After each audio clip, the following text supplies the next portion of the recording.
आचार संहिता लगते ही वल्लभनगर में आरएलपी की महासभा में जुटे हजारों लोग। खबर उदयपुर जिले के वल्लभनगर से, जहां विधानसभा क्षेत्र में आचार संहिता लगते ही अब राजनीतिक पार्टियों में भी हलचलें बढ़ गई है। वहीं आचार संहिता लगने के बाद वल्लभनगर उपखंड मुख्यालय पर पहली राजनीतिक महासभा का आयोजन राष्ट्रीय लोकतांत्रिक पार्टी के संभाग प्रभारी उदयलाल डांगी ने की और जोर शोर से विधानसभा चुनाव लड़ने का आह्वान किया।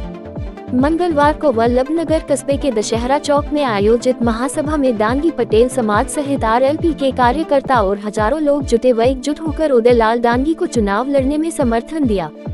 इस दौरान कई नए कार्यकर्ताओं ने भाजपा व कांग्रेस छोड़कर राष्ट्रीय लोकतांत्रिक पार्टी ज्वाइन की। इस दौरान वल्लभनगर विधानसभा क्षेत्र के हजारों लोग मौजूद रहे। डांगी की महासभा के बाद अब वल्लभनगर विधानसभा क्षेत्र के चुनावी रण में राष्ट्रीय लोकतांत्रिक पार्टी ने चुनावी बिगुल बजा दिया है।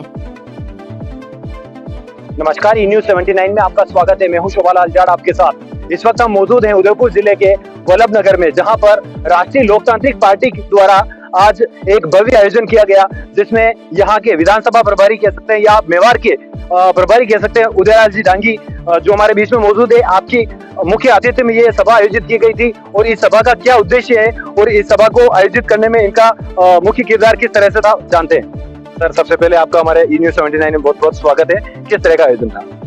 देखो, आज जो ये आयोजन था, ये वल्लभनगर विधानसभा में एक परिवर्तन, व्यवस्था परिवर्तन करके हमने ये महासम्मेलन रखा है।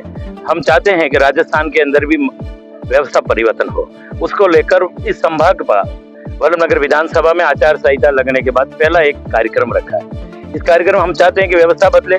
जिस तरह से हमारे विधानसभा में 60-70 साल से एक रवैया बना हुआ है, चाहे चुनाव का हो, राजनीतिक हो, चाहे दूसरा ले लो, कहीं पे भी जाए, किसान, युवा, दलित, गरीब, तो यहाँ कोई सुनने वाला नहीं है।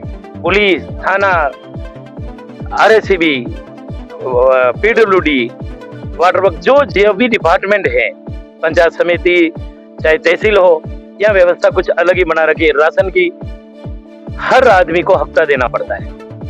कोई ऐसा डिपार्टमेंट नहीं है कि बिगर पैसे कोई काम करा के आ जाए।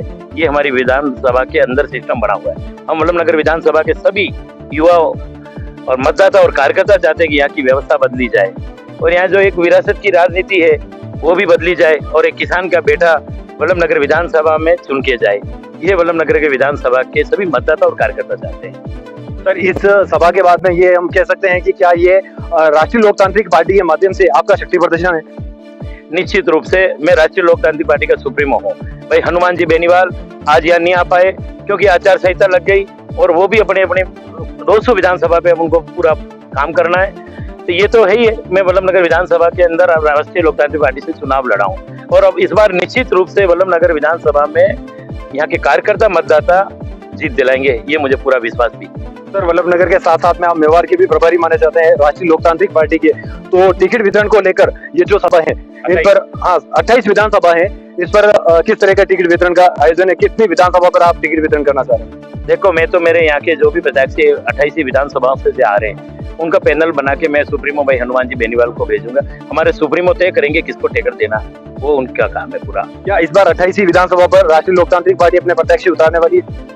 मेरे संभाग में तो 28 और पूरे राजस्थान में 200 ही सीटों पर कैंडिडेट उतरेंगे, ये तय बात। और इस बार मतलब राजस्थान की जो राजनीति चल रही है, न कांग्रेस कह सकती कि हम सरकार में आ रहे, न बीजेपी कह सकती सरकार में आ रहे। विकल्प तो तीसरा ही है और 2 महीने बाद देखना जिधर हनुमान जी का हाथ रहेगा वही सरकार बनाएगा, ये तो तय।